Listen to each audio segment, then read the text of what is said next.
And we are live right here for HRS Late Nights. It is your host, Tony Cutillo. And as always, make sure you're following at Heat Ratio Sports on social formats, whether it be Instagram, whether it be X or Twitter, whatever you want to call it. And most importantly, make sure you're subscribing to the YouTube channel and make sure that you are liking the show and get involved. As always, a highly interactive show. You'll be doing this every night. Now tonight's going to be a little different. I'm going to cut it a little early tonight. Going to go about an hour because I have some things I have to take care of. Got to take care of some business. But if you were here with us last night, we had a fantastic segment with the real Mike KB, Michael KB from 97.3 ESPN, talking all things NBA and Philadelphia 76ers. Made some great points. Fantastic interview. If you didn't hear it, it will be up live. It's obviously a part of the show, but will be their own interview playlist. You'll be able to listen. We went about 20 minutes, man. I can't wait to get him back on the program.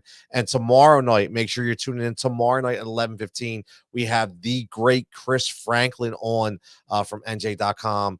He's going to be talking some birds and what should we expect this weekend and what's going on. But so many different things to talk about.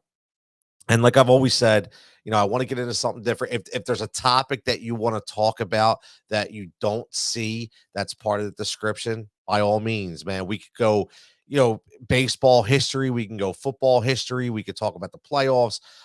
We don't just have to talk about local teams if you do not want, obviously is locally based, but we'll talk about everything. And obviously my love of professional wrestling, I told you that all the time, is something that, again, we have to talk about because wrestling is heating up.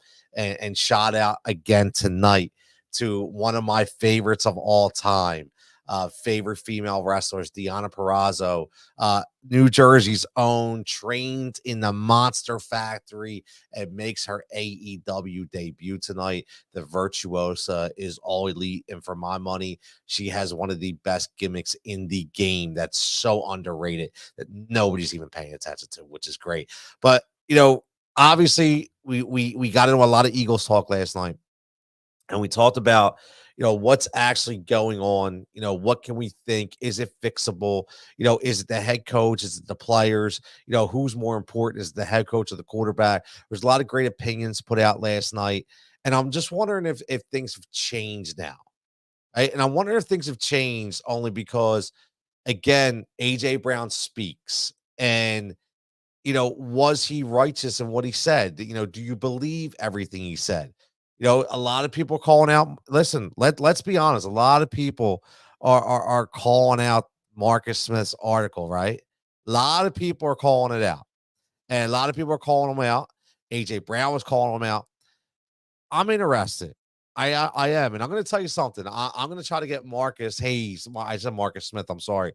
I'm going to try to get Marcus Hayes on this program sometime next week, to see if we can dive into that, because Marcus Hayes gave me time about 3 years ago, and I was very gracious of it when I first started this thing. He was in his hometown eating breakfast at a coffee shop, and he did a live interview with me, man, video and everything, man. It was fantastic. I loved it. I'll never forget that. You may not respect the guy, or I say you may not agree with the guy's opinions and agree with the guy's work, but it's the reason why he's been in the game so long. He is highly respected. So, again, I'm never going to bash somebody over the sources they may or may not have. If they're, I'm not going to jump to conclusions and say that a story is clickbait, things of that nature, because, we all did that with Joe Santoliquito. Did everybody remember that? Joe Santoliquito, he will go down in infamy with the Carson Wentz story. A guy that came out and reported what he knew. A guy that was very highly respected and went through hell in this town because people were so in love with Carson Wentz. They didn't want to believe. They didn't want to believe that Carson Wentz could be flawed. I mean, if you would listen to this guy's story, it's such a shame, man. I mean, they've analyzed his house. They harassed him ungodly. They put, dog feces in his mailbox, graffitied over his house, slashed his tires. I mean, absolutely ridiculous. And I think people in this town, and I'll be honest with you, again, I don't agree with it.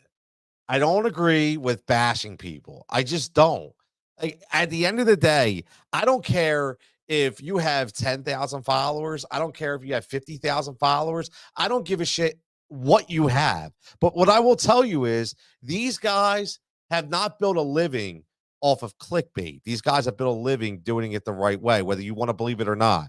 Right? Angelo Cataldi made a name in this town for himself. Whether you agree with it or not, he was a rabble rouser, right? He really was, but he was very good at what he did, right? He was very good at what he did. He was respected and revered. And I'm not going to be that guy who didn't go to journalism school and wasn't a beat reporter and didn't write for the Inquirer and right away just bash a guy because I assume that he's doing what is, can I ask? And here's, this is what I got a question for. I go on these rants again. I apologize, if you don't like it. But again, if you don't like it, then it's very easy to tune off. But what do they get out of it? I need to ask that. Like all the people on Twitter, all the people on Instagram, all the people, if you want to call it X, whatever you want to call it, people on Facebook, people on YouTube, ink stained wretch is Marcus Hayes' handle.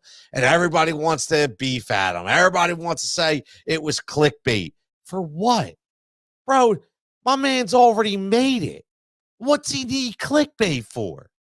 Like, let's think about that. Can I ask that? Like, anybody listening to this program right now, again, there's ways to get involved. Facebook, X, Twitter, YouTube. Let me put the comment in YouTube right now. You'll see a StreamYard link. If again, this is audio only. You call in, you click it on your phone, boom, I get you on the air. I'm curious. And again, listen, I don't know who's watching. I don't know who's listening, but I will offer up a challenge to anybody right now. If you're listening to this program, right now, and you're one of the people that called out Marcus Hayes, one of the people that said his article was clickbait, one of the people that said you didn't believe him, right? Let me ask you, please, to join this program and tell me why. I'm not saying you're wrong, but I want to hear why it's clickbait. I want to hear that. Tell me why Marcus Hayes needs clickbait. Like I'll say it again.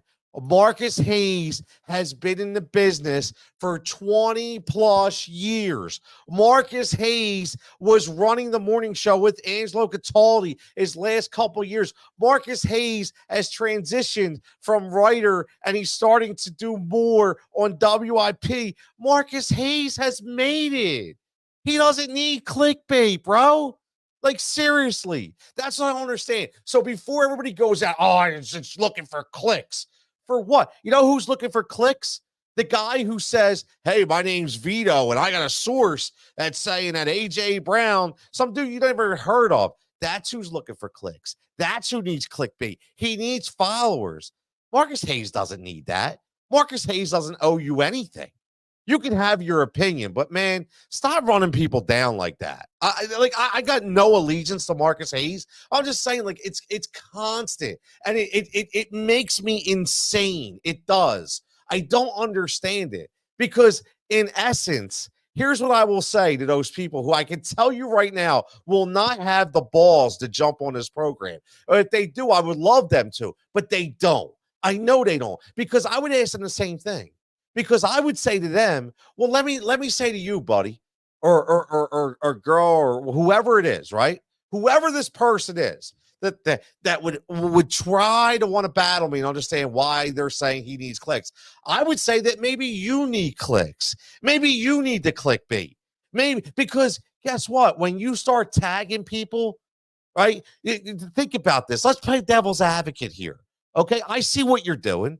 You tag the writer who has the 20 or 30,000 followers already, and you tag the writer who's in the news, and you tag the writer who's a national story. And what you do is, is that called piggybacking the audience that they already have? Come on, man. I'm too old. I'm too old to not know what you're doing. And bravo. If it works, congratulations. But I'm going to tell you right now, and I will continue to say this.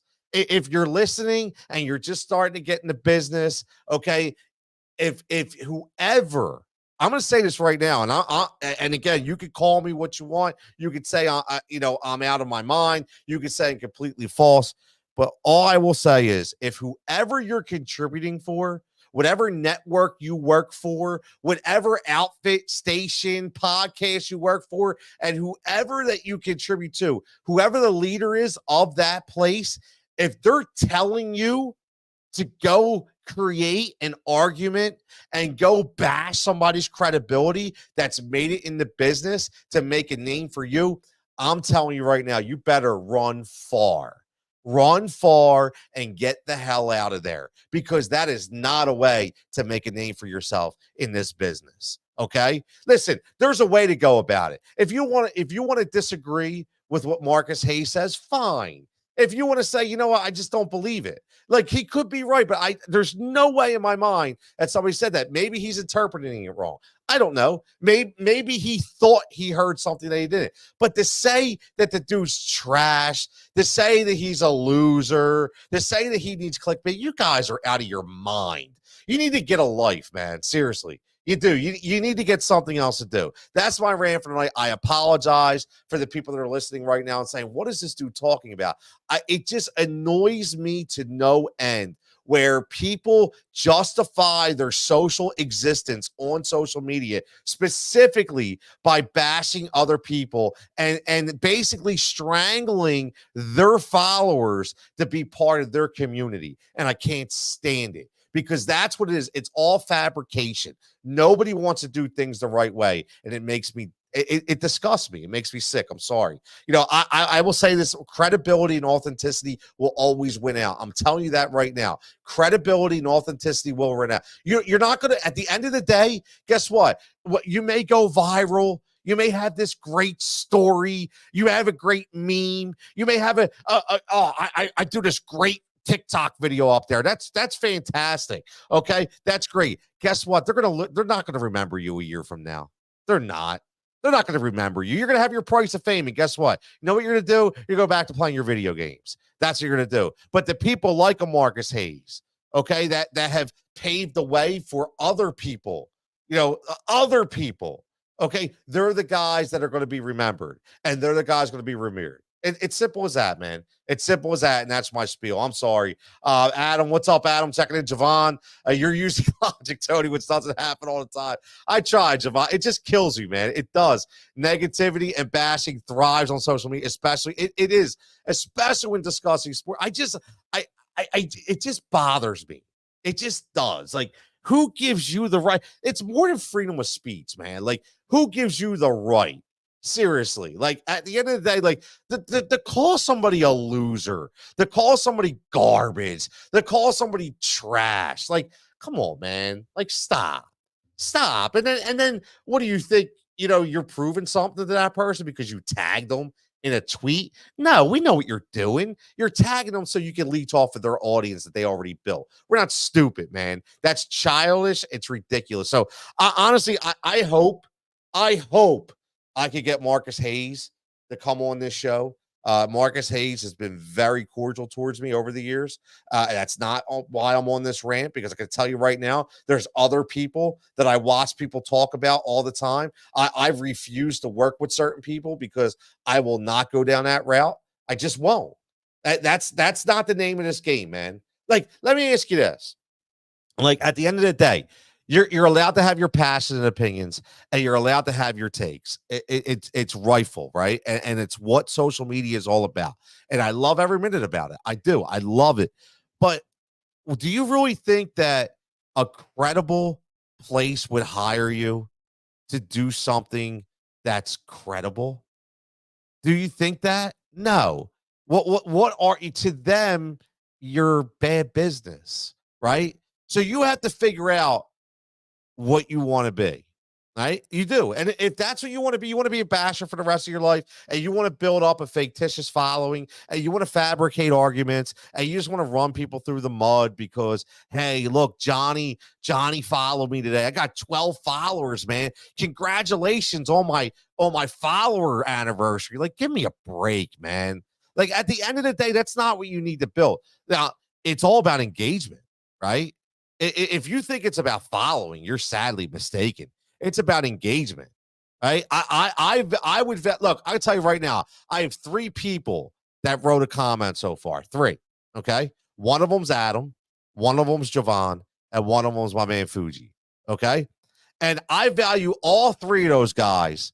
I don't care if they were the only, they could be my only 3 followers, and I would value them more than having 1,000 followers. You know why? Because I guarantee you can ask any one of those guys about who I am and what my and about what I stand for, and what my character is. And I guarantee you they will. That's engagement. That's called relating to your audience. That's called creating a bond. Right? That those people, if I came on here and I completely bashed everybody every single night, at the end of the day, they wouldn't stay around. They wouldn't stay around. They'd be like, all right, man, this is getting old. This dude's saying nothing right. So that's my spiel for tonight. Hopefully it gets better, but I'm going to reach out to Marcus tomorrow and see if I get him on here. But speaking of Marcus, and speaking of the A.J. Brown situation, Adam says A.J. Brown said it. The player's not the coaches. I think he's telling the truth. Listen, I don't disagree. But here's the question I have for everybody, because I like to look at things a different way. I always like to look at things a different way. The first thing I thought, okay, was not that he wasn't telling the truth or anything like that, because I think a lot of what he said was very credible.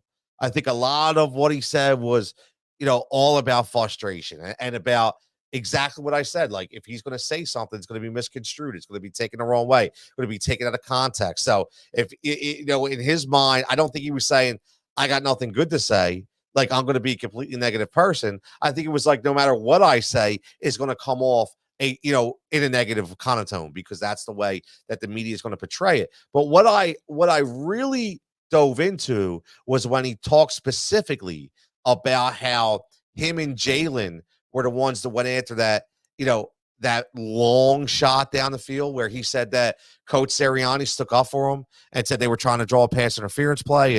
And the first thing AJ said was, nah, man, that wasn't that. That was him sticking up for us, putting his neck on the line. But that was me and Jalen. That was something that we saw that we wanted to do. So here's what I will ask. That's honestly what I took out of that shows they have no confidence in a play call. That comment alone tells me that they went on their own, because whatever was called, whatever they were doing, they were saying, this ain't it. And if they're doing it on that play, how many other times are they trying to do it? And I think the problem is that you have guys like AJ and Jalen and Brian Johnson. I think, all 3 of them guys, they know what they're doing, right? They know what they're doing. And they're kind of, a threesome in the sense of personality wise, and they're a cohesive group. And the reason why you have all the confusion is because I don't think Dallas Goedert's involved in that group. I don't think DeAndre Swift's involved in that group. I don't think Devontae Smith is involved in that group. So when you hear, say, Devontae speak about how he's frustrated, there's a bunch of confusion. There's a lack of, Jalen said, commitment. I think that's what they're alluding to. And I think that's where the decisiveness and the division, or not decisiveness, the division of the locker room is starting to happen. Right? I do. Do I think it can be fixed? I'm not sure, but it's certainly something we didn't see last year. And I know for one thing, I heard Jason Kelsey today on WIP, when he called in with the camera, and I love listening to Jason, and I love hearing what he said. But I'll tell you what, man, he was spent. He was spent. You could hear it in his voice. You could literally legitimately hear Jason Kelsey say to himself, I honestly don't know what else to say. Right? You could hear that he was just spent, man. Like when you look at Sirianni, you could see that he's spent. And I think again, that's the problem right now, right? That's the problem. There's so many deficiencies on that team that I don't think there's anything that can be done to fix the ship this year. And that's what we talked about. And it's unfortunate because I think the window of opportunity is open and it's still open. And I think we're going to miss it. I do. And it's a shame because it brings a lot of things into question about going forward, right? A lot of things into question about going forward. I mean, listen, you say what you want. I don't know if he's going to play. I don't know how severe the high ankle injury is, but that Devontae Smith is such a, that to be hurt, number one, on that play, and for him to get hurt that way, at that point in time, in that juncture, just puts more bad juju, on this entire season. It really does.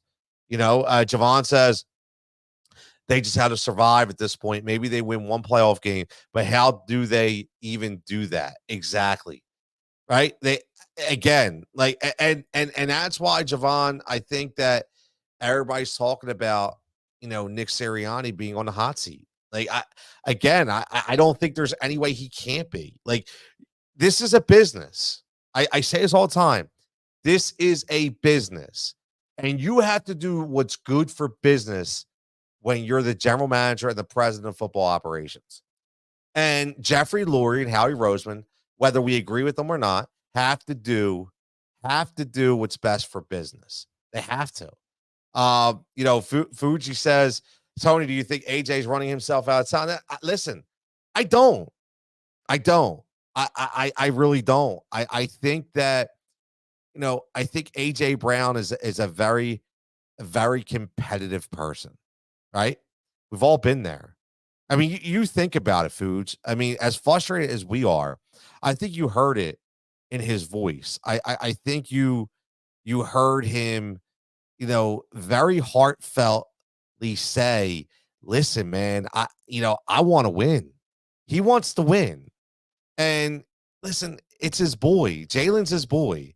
And he knows, like, there's no reason why those two could be clicking so well and then all of a sudden it falls apart. There's no way. There's no way. And I like that, I look at AJ. Listen, I will say this though, Foos.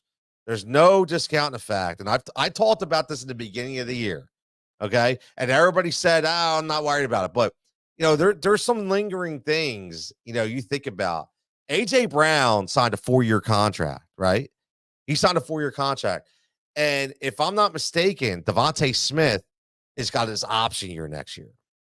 I don't know how this team is going to survive by paying 2 number 1 receivers on a team. So, I'm sure AJ Brown is also looking at the new deals that wide receivers like a Justin Jefferson and Jamar Chase and a T. Higgins were able to sign. And I'm sure he's going to look at that and think, you know what? How do I get that kind of money? But I think what he did today actually shows how good of a teammate he is. I do. He wasn't forced into that. I think he knew that I have to be a leader here. And from being a leader, he had to be vocal to the point that he had to take that, the spotlight off of his coach and players because of, him saying he doesn't want to talk to the media.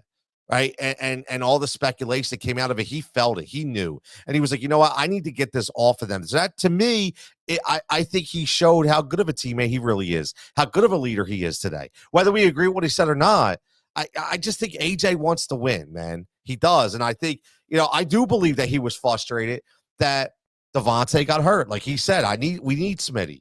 I need Smitty. I was mad that Smitty got hurt. Yeah, he was probably mad at the play call, but he was also mad that he got hurt. And so, but we were mad at the play call too.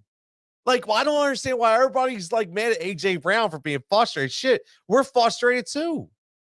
Like, we're all frustrated. So why is AJ not allowed to be frustrated? All right, you're a guy who's getting 7 to 10 targets a game, and all of a sudden you can't get a look. Dude hits you for a 5-yard slant, and you go 40 yards. Right? You have a chisel about you and a toughness about you that. You probably have the most yards after tackle in the NFL as a wide receiver, and you can't get a ball?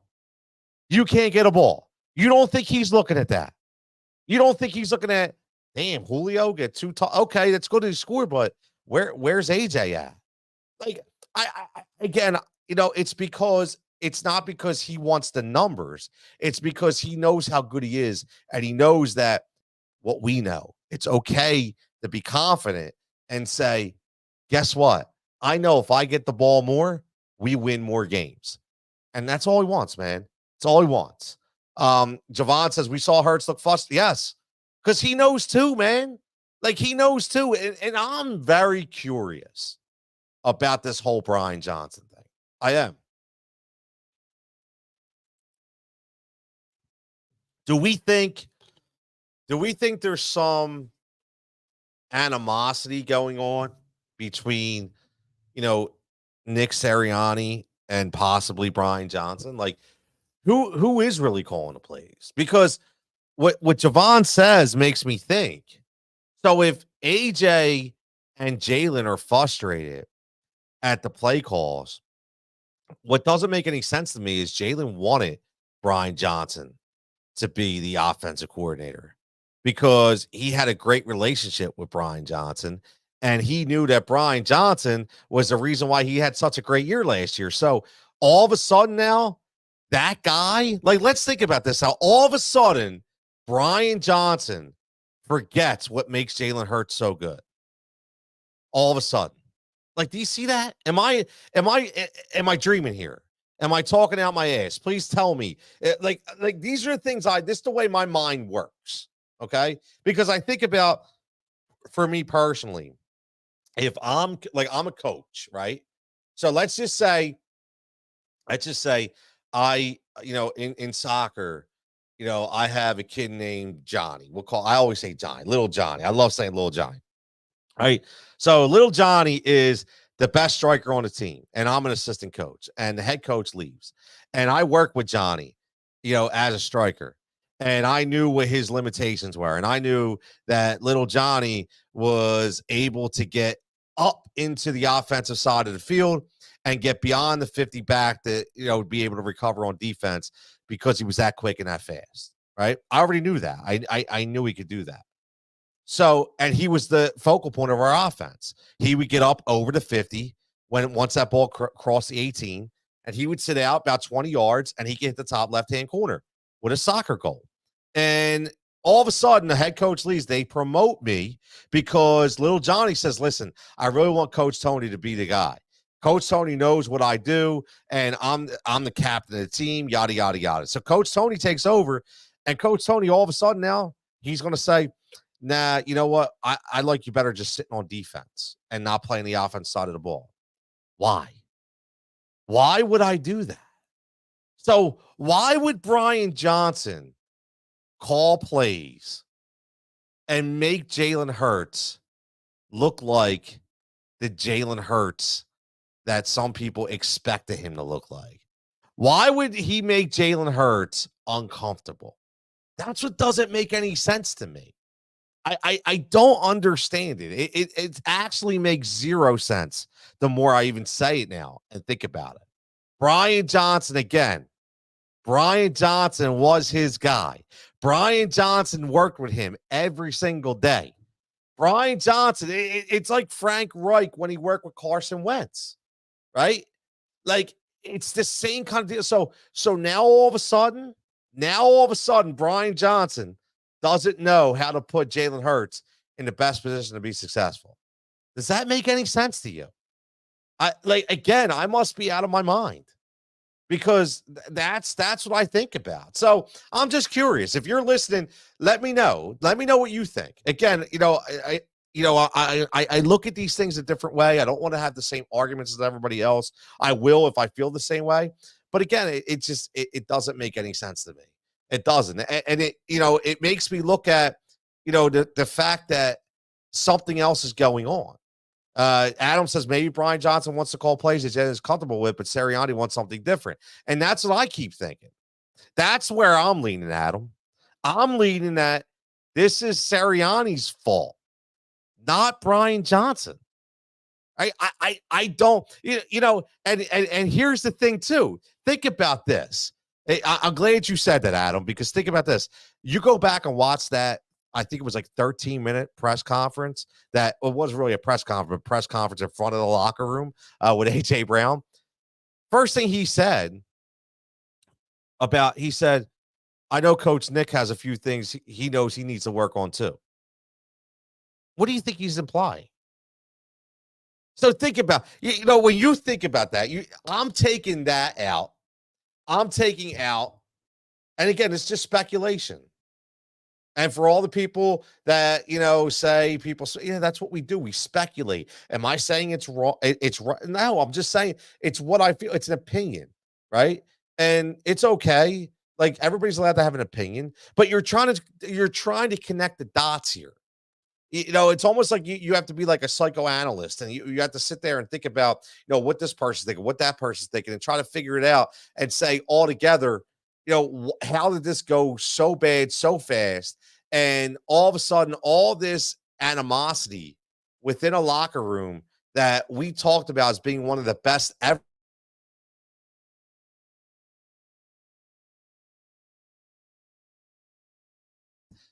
Like Javon says, the Eagles offense last year rarely went 4 or 5 wide and called multiple wide receiver screen passes. And now they're doing it multiple times a game this season. I, that's what doesn't make any sense. Like, that's what I keep saying. That's what doesn't make any sense. I'm going to continue to talk about that. And again, this is something that I unfortunately feel like in the off season, skeletons come out, things happen, and then we find out, and we find out, and it's too late, right? At the end of the day, it's too late because we had a lot of hope for this season, we did, and I just don't see how we snap our fingers and all of a sudden everybody thinks we're going to go and we're going to score 45 points against the Giants. And, we're going to put a great defensive effort out there. And then all of a sudden in the first week of the playoffs, we're just going to we're going to go bonkers and bananas.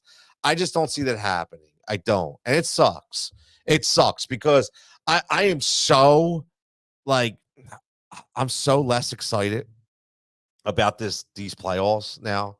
I am like, I've been so like I look at the way I felt when the Sixers lost game 6 and then they lost, game 7, and all the passion I put into it and all the heartfelt emotions I put into it, and I felt cheated.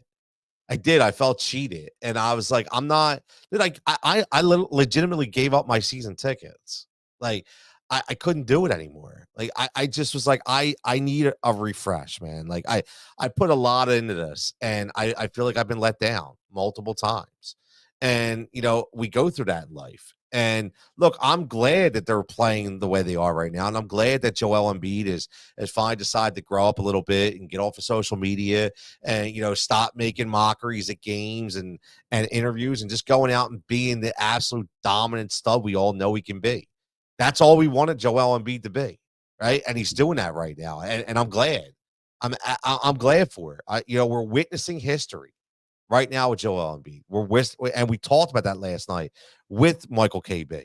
So make sure you go back, you listen to that episode. It's around the 15-minute mark. But after this show, I didn't have time to do it for the show. I've already podcasted it. It'll be on a separate playlist. So you'll be able to go on the YouTube page, Heat Ratio Sports, subscribe. Just click on the interview and listen to him. Michael says some great things in that interview. I can't wait to have him back on. And again, tomorrow night, 11:15, we're going to get more into this Eagles situation with my man Chris Franklin, who you can see Chris Franklin at C Franklin News on Twitter, on X, the beat reporter on NJ.com.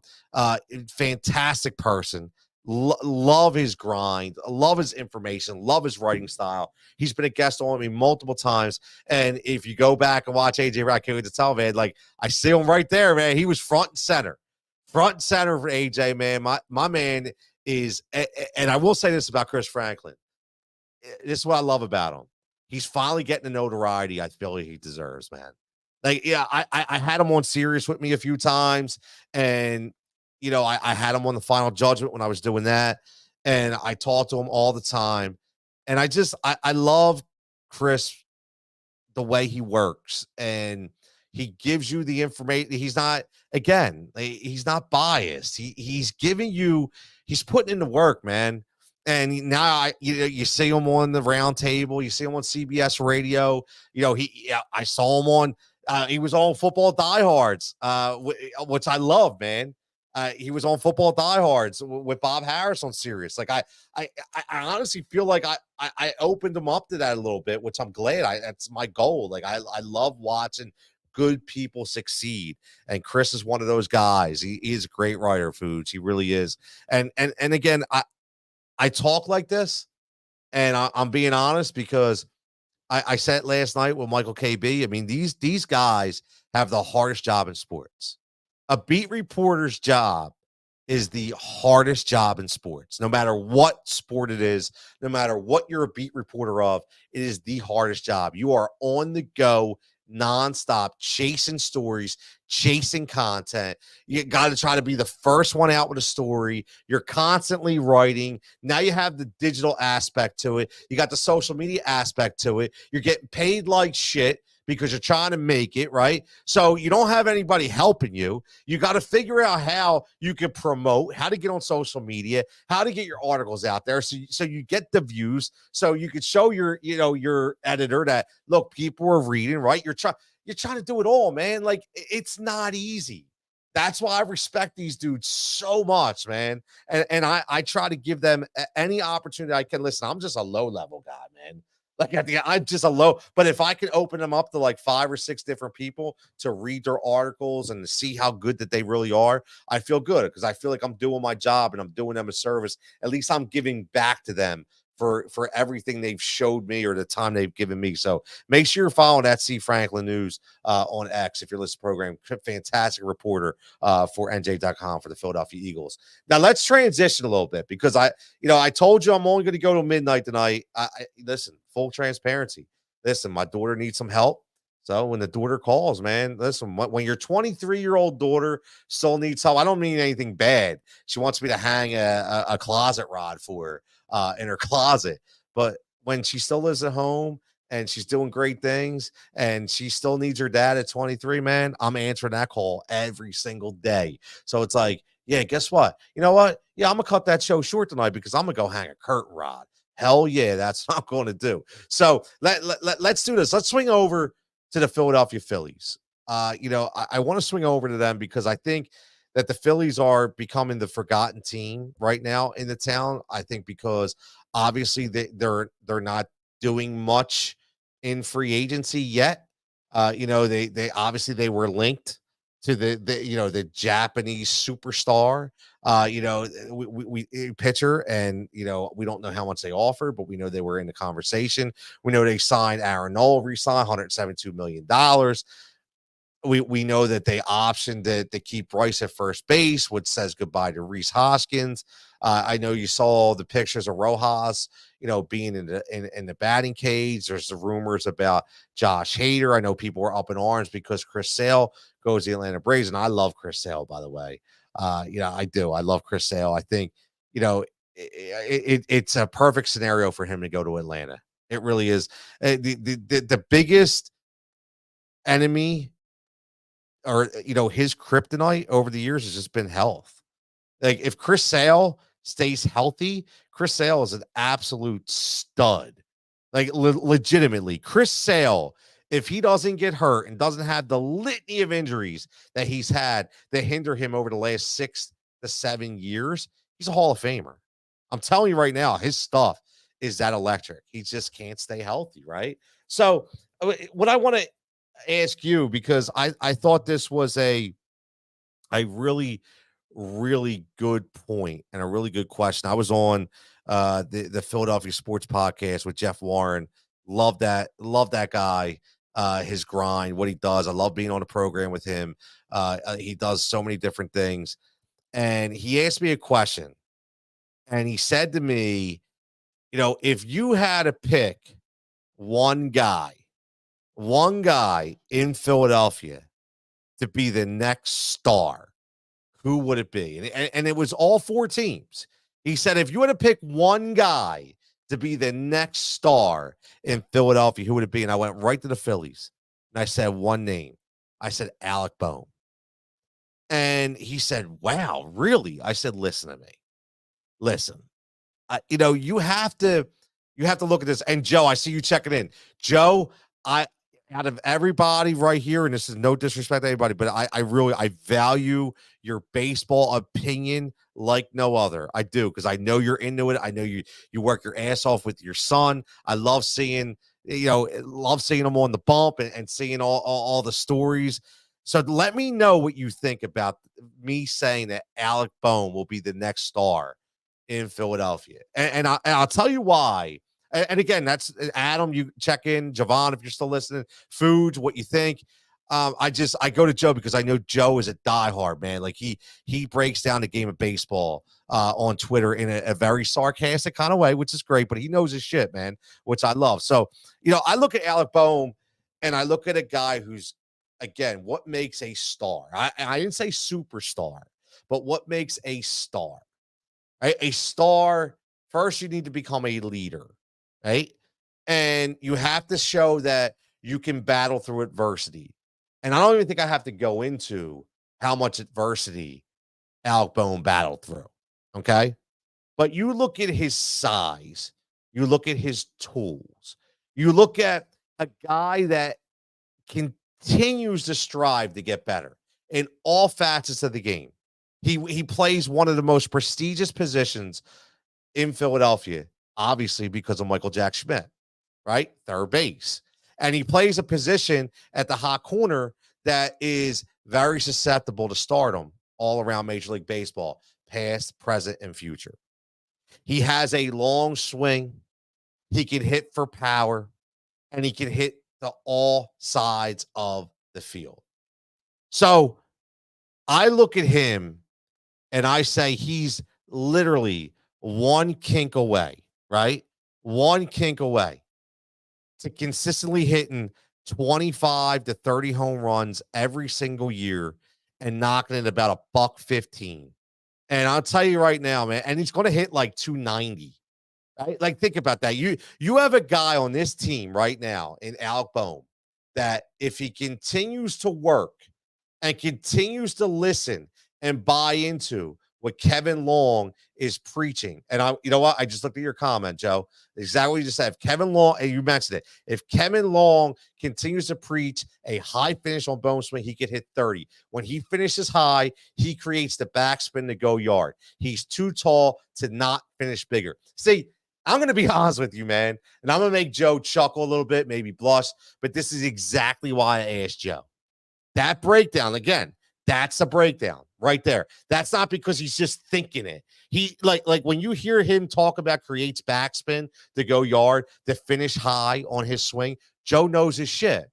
And that's exactly what I'm thinking about, right? I wasn't thinking about that. He just broke it down even better than I could, right? But I just think that I'm looking at it to the simple fact that what you said, he's too tall to not finish bigger. Like, yeah, I said this name, and I know a lot of people were like, dude, you're like out. Like, again, just his build. I remember Richie Sexton, right? And, I'm not saying he's Richie Sexton, but what I'm saying is he has that long, strong kind of build. And what's great about Alec Bohm is he's a hell of a defender. And he's worked at it. Richie Sexton wasn't a hell of a defender, but he could swing with power like no other, right? At that size. So that's why I think that. And Adam says, I agree with you, Tony, but I have to say, Carter Hart. Yeah, listen. And Adam, just like I just said, I will pivot to Joe when it comes to baseball. I'll pivot to you for hockey, man, because I'm not a hockey guy.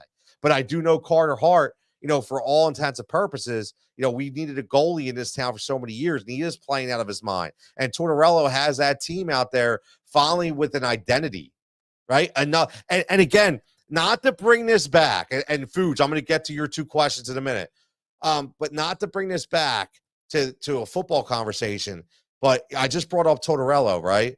And I brought it up because he's given the team an identity, old school coach, giving a team an identity, right? Understanding how to adjust, understanding how to fight through adversity, understanding that he's a head coach, but he's a leader of men, and not young men, a leader of men.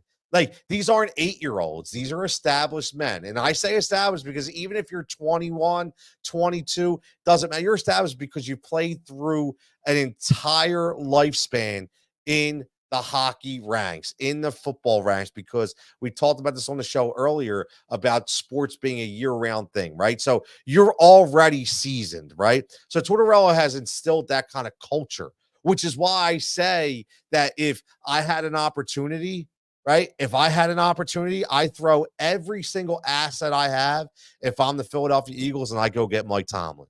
Throwing that out there right now.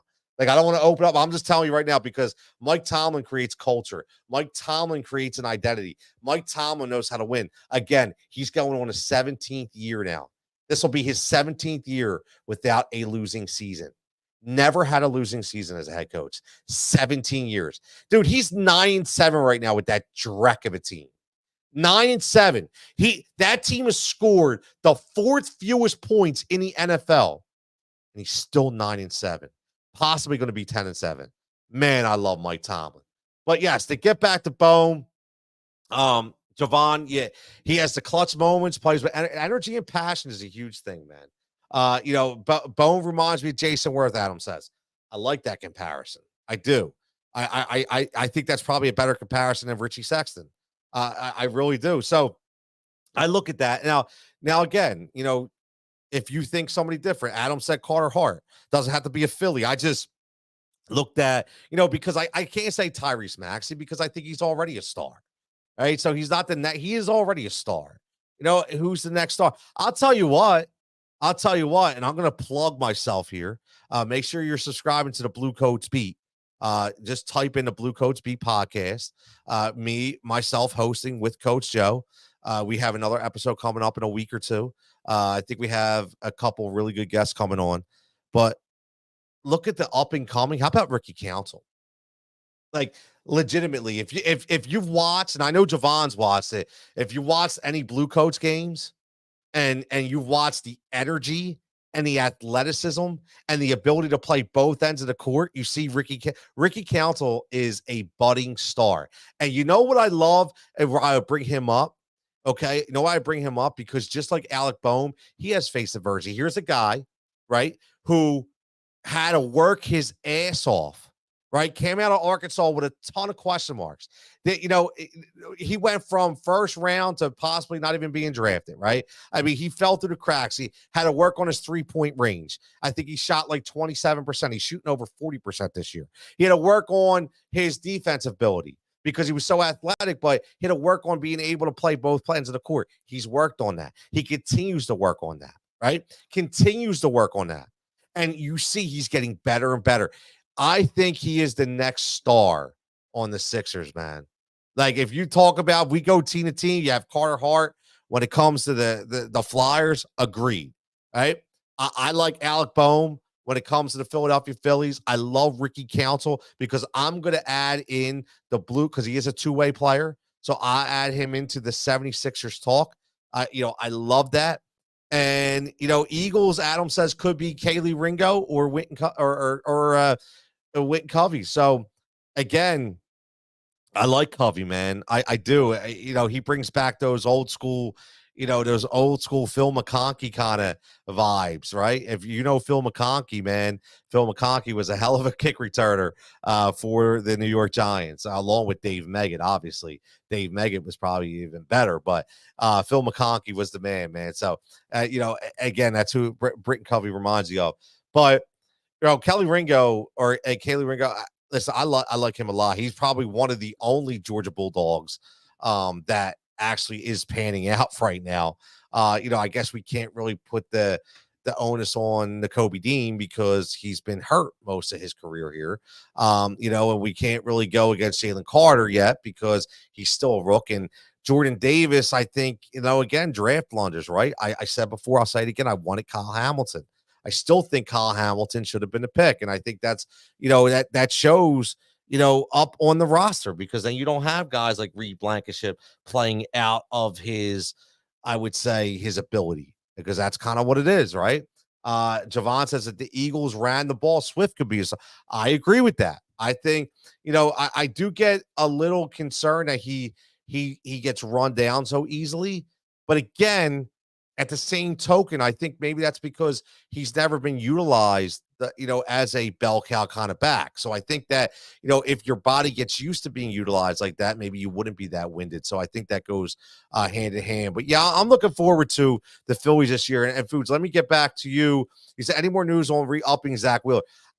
The negotiations, from what I hear, are continuing. If people don't realize, Zach Wheeler is severely underpaid. And the Phillies know this, right? Zach Wheeler didn't go to them for a new contract, but the Phillies know they want to keep him happy because, for my money, Zach Wheeler is a top five pitcher in baseball. We have one of the top five pitchers in baseball in Zach Wheeler. And I loved the Zach Wheeler signing. I loved when we got him. I thought it was a great find. The guy had the stuff. He was injured.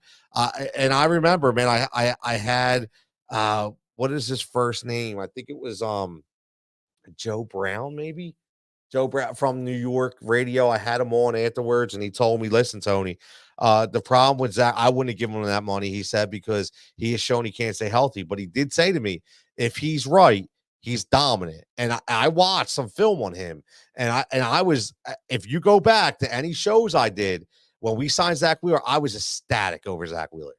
I knew Zach Wheeler, if he could stay healthy, was going to be an absolute stud. And again, he was 100% exactly what I expected by him staying healthy. They're looking to re-up him. They're trying to get that number. I think they'll come up with a happy medium. They'll make him happy. They'll extend him, because you 100% have to extend Zach Wheeler. And you're right, it's a travesty that he hasn't won it. I like this last line by Javon. Last 2 years in the postseason, he has ice in his veins. Like Javon, tell me if I'm crazy, right? And obviously nobody will be Doc Holliday, but there was two guys. Well, I would say three, right? There was, that '08 postseason run by Cole Hamels was something that I'll never forget. The slide, I mean, the changeup that he threw in '08 in those playoffs was unhittable. And for a kid from Cali, a kid who they said would not fit in Philadelphia, I'll tell you what, Cole Hamels, you talk about ice in your veins. He had ice in his veins. My man had ice in his veins. You know who else had ice in his veins? Was Cliff Lee, until he gave up that terrible lead against the St. Louis Cardinals. Let's not bring that up, right? But the guy that walked with authority at all times off the mound was Doc Holliday. Rest in peace, Doc, right? And gave us some defining moments of Philadelphia Phillies history. I saw that in Zach Wheeler in the postseason. I saw he came out, he was dialed in. He never showed a kind of emotion. He never got crazy, and he just kept punishing the strike zone. With two seamers and four seamers and slot, like, it was insane. And he would just walk back to the clubhouse and come back out to the mound. Walk back to the clubhouse, come back out to the mound. That is what Javon is talking about, ice in his veins. So yeah, I have not seen that since Doc Holliday, and I loved every minute of it. He was commanding the mound. So yes, we need him to be locked up. And yes, it's a travesty he has not won a Cy Young. It really is. Now, Fooj asked, do you think the Phillies take a shot on Blake Snell or Montgomery? I will say this. I think Blake Snell would be a waste. I do. I don't think Blake Snell was a fit for Philadelphia. And we've already seen that, right? If you're not a fit for Philadelphia, if you're not a fit for this town, for this fan base, for this media, it will eat you alive. And Blake Snell will get obliterated. He'll get eaten up and spit out in this town. And honestly, Foods, to me, one of the most inconsistent players in the game when it's all about pitchers. I want nothing to do with a Blake Snell. I would have liked Chris Sale, be honest with you. But what I will say is if we have an Aaron Nola that essentially is the player that pitched 80% of the time last year, and we have the Zach Wheeler, who we know we have as a top 5 player in baseball or top 5 pitcher in baseball. And we have Ranger Suarez, in my opinion, who could be the best number 3 in the game. That's one hell of a 1, 2, 3 punch. It is. And again, if you solidify that bullpen, right? If you have another really good, solid uh Hoffman kind of year, if you can really lock down Alvarado, if you can get Dominguez back to the form, if you get Kirkeren, to be that dominant force, in the 8th inning, that kind of like a, comes in and just like a Scott Air kind of guy when Scott Air was in his heyday, right? When he was young. And yeah, it just, I think they have the model. I just think they need a couple. I don't think they need studs. They need solid arms. Like Joe says, heard the raccoon-eyed Snell has been in talks with the Phils. Good numbers, but he comes off soft to me with his exactly. Joe, that's my thing. I mean, yeah, good numbers, but if you go to his game to game, very inconsistent, very soft personality. And to me, I just think he gets torn apart in this city. And you know what happens if you get torn apart in a city. You get torn apart, it just messes with your psyche. And again, it messes with your physical attributes, and you can't thrive. You just can't thrive. And that's why I don't want Blake Snell. I don't want Blake Snell. So we'll see. We'll definitely see what happens. Listen, I said I was going to go an hour tonight. I went a little over. But again, I'm up on an hour. I know we usually do this for 2 hours, but like I said, man, when the daughter calls, and she needs the help, and daddy's girl is still 23 years old, I'm taking every moment that I can to make sure that I help her out. So, I didn't get to talk about, the Hulk Hogan's 40th anniversary, no wrestling segment tonight. I'll add that into tomorrow night. And again, make sure you lock in tomorrow night. 11 o'clock, I'll be live at 11:15. I'm going to have Chris Franklin on, talking some Philadelphia Eagles. I'm sure he's going to have some great stuff to say. He was in the locker room today. He was the first dude you saw on TV, and Chris has got a lot of insight into the team, and we'll get his thoughts about the couple things that I talked about tonight. Great Phillies talk. I'm glad we brought that up. Alec Bohm, I think we can really pop back onto him, talk a little more about that. I'm curious to see what you guys think too. Let's talk a little Phillies tomorrow about what they do in center field. Are you willing to give Rojas another shot? Are you willing to put Brandon Marsh out there?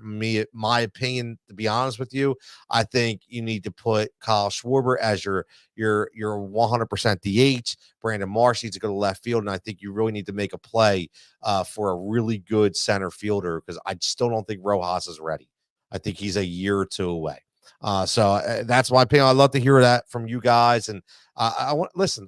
I love the wrestling segment, so I will be talking some Hulkamania 40th anniversary tomorrow as well. And again, if you want to call in tomorrow, I post a link all the time. The comments are always great too as well. Just keep liking, keep subscribing, get the word out, man.